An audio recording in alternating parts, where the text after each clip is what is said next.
What is up, Felton fam? Is that what we should call y'all? I mean, it rolls right off the tongue. Our whole 60 subscribers right now. Go subscribe. Today, I thought we would make a candle. We got some little flower petals and stuff we can add to it.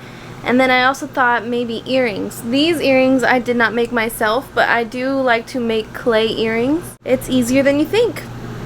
The only thing I need to learn how to do is put like a resin on top or like a coating on top of the clay. And I'm still learning as I go, but I'm gonna teach you guys what I have going on already. Right now I am heating up some water in the teapot because I have these Bath and Body Works candles that are pretty much empty. Speaking of the teapot, the water is done. I have these Bath and Body Works old candles that are pretty much empty and I need to do something else with them, so I'm gonna reuse them, make a new candle inside them. With this hot water that I just boiled in the teapot, we are gonna pour it into the containers, and then what's gonna happen is all the wax is gonna bubble up and you can reuse the wax, or you could just throw it away, or it's just a good way to clean out the old candle.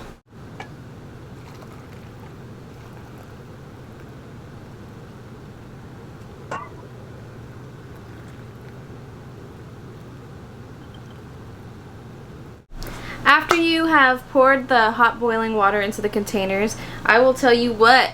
It makes your house smell so good. Because the leftover wax that's in there. You can already see what is going on here. Simple science, you know. You see all the wax starting to bubble up, and then once it starts to cool, the wax will harden and you could just flip it out. And while we are waiting on those to cool off, I usually wait like a day just because give it extra time to cool off and stuff. I actually bought this container from Michael's because when I was interested in making candles, I just went to the store and wanted to see what they had. So I bought this already, had a wick in it and everything. And then this wooden piece I got off of Amazon with a little kit. I got this scent. I think it's a Mountain Rain or something like that. It smells really good. And I also bought a 5-pound thing of soy wax because soy wax is clean for you to smell. And then I bought this little container. When I bought this container, this little wax pourer, originally, when I saw it online, I didn't read it and I thought it was going to be bigger, but it also comes with a stir stick, and you can also dye your wax. I only have blue, but today I'm not going to. I also bought these flower petals. I thought would look so pretty. I don't know which ones I'm going to use first, but look at how many I have. So, we're gonna get to work and start making some candles. Stay tuned. First things first, you're going to need a pot that your pouring pot can fit in, and you're gonna have to fill it up halfway with water. At first, I had the handle sticking out of the pot, but then I got worried because it is plastic, so just be aware you don't want it to melt. And also, I changed the pot to a bigger pot just because I felt like you can get a more even melting ratio of the wax. In candle making, the temperature is very important, so you're going to need some type of thermometer. This one is just a meat thermometer I stole from Zaya. One thing you do not want to happen is the water to go to a rolling boil due to the fact that it can splash into your wax and ruin your whole project, and you don't want that to happen. A good way to prevent that, a little life hack, is to get a wooden spoon, place it on the pot. You could do this while making pasta or cooking or whatever too, and it prevents water from boiling over. In order to add your fragrance oil, you want to make sure all the wax beads are fully melted and check the temperature to see if it's in between 175 degrees and 185 degrees. Once it has reached that temp, you can go ahead and secure it from the heat and start adding your fragrance oil.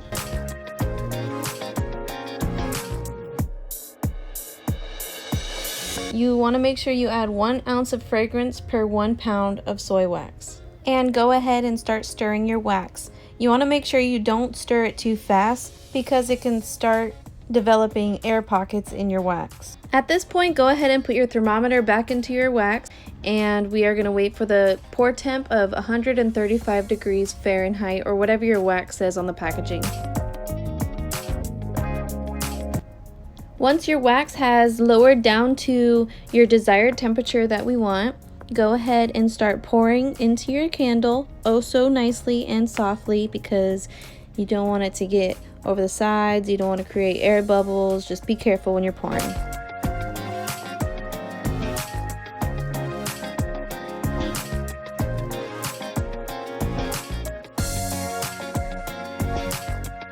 As you can see here, the boiling hot water we poured into our old candles has completely cooled down overnight, and the wax has hardened, so now it's easier to flip out.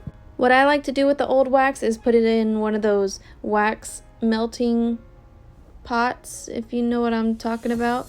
You could buy from Target or whatever, but if you do decide to do that, it is not as strong of a scent as the ones that are supposed to go into them. Or you could just throw it away and reuse the glass that they came in.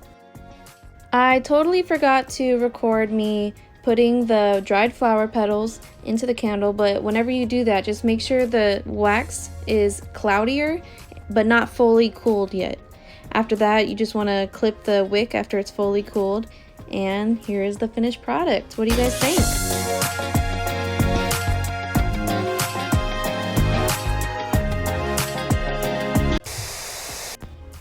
On to the next project. We are now going to make some clay earrings. The container, the little jewelry pieces, and the pliers you can all get from Michael's crafting store. And then all the rest I got from Amazon. I will put a link in the description below. In this clay kit that I got from Amazon, it comes with little tools. It comes with a roller so you can roll out your clay. And it also comes with all these. You can make a ring, you can make a keychain, you can make earrings, and all that stuff is in this little baggie. You are also going to need some clay cutting tools. If you look to your right, you will see cutting tools with blue handles. I got those from Michael's, and then little cookie cutter things meant for the clay. I will put the link in the description below, like I said. All these little earring pieces I also got from Michael's.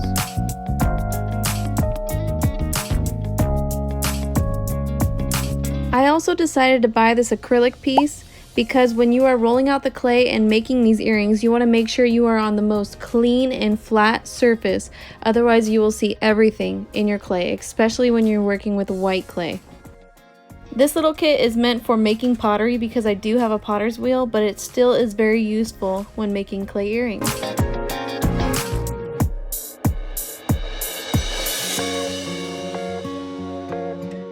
The glue gun is useful for gluing the back of the earrings to the actual earrings that you're making. You can also use E6000, but this is just what I had on hand. It's your choice if you want to use a file or not. It is actually helpful and makes your jewelry look a lot better and more smooth. This one I got from Walmart. It is meant for your nails, but I had it on hand, so I thought I'd use it.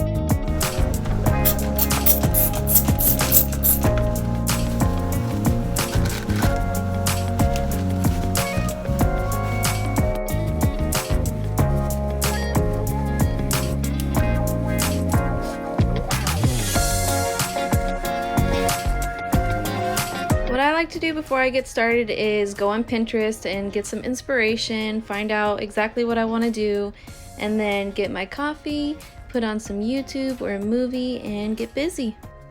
When you first open the clay, it's going to look stiff like this, so then you want to massage it in your hands and get it all warm and soft, and then it's easier to work with.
To create the marble effect, just simply mix a couple colors together, however many you want, and don't mix it too much, otherwise it will turn into a whole different color.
I realized while making these earrings that all clay is different. Some clay might need 275 degrees, some clay might need lower or higher, whatever, but you just gotta experiment. In this case, I'm doing 275 degrees Fahrenheit for 30 minutes, but then I found whenever it was done that I had to put it in for an extra 20 minutes because it was still bendable.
I ended up using clear nail polish as a final coat on my jewelry, and honestly, I would do it again.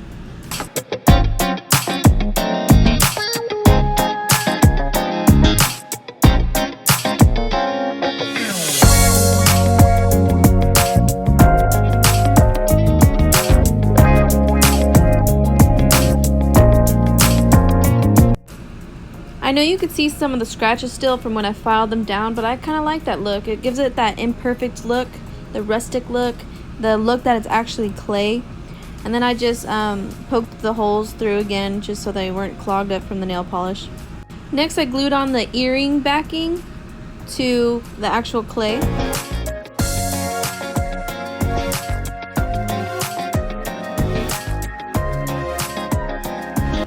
This next part is a little tedious, but that's just part of assembling the earring because after all said and done, it turns out great.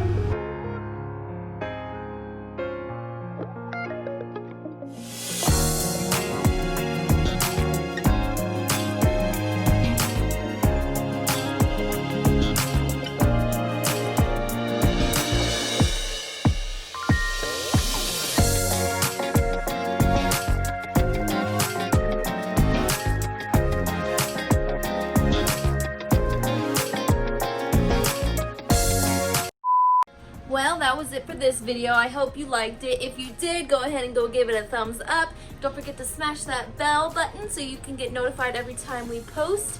And comment down below what else you want to see.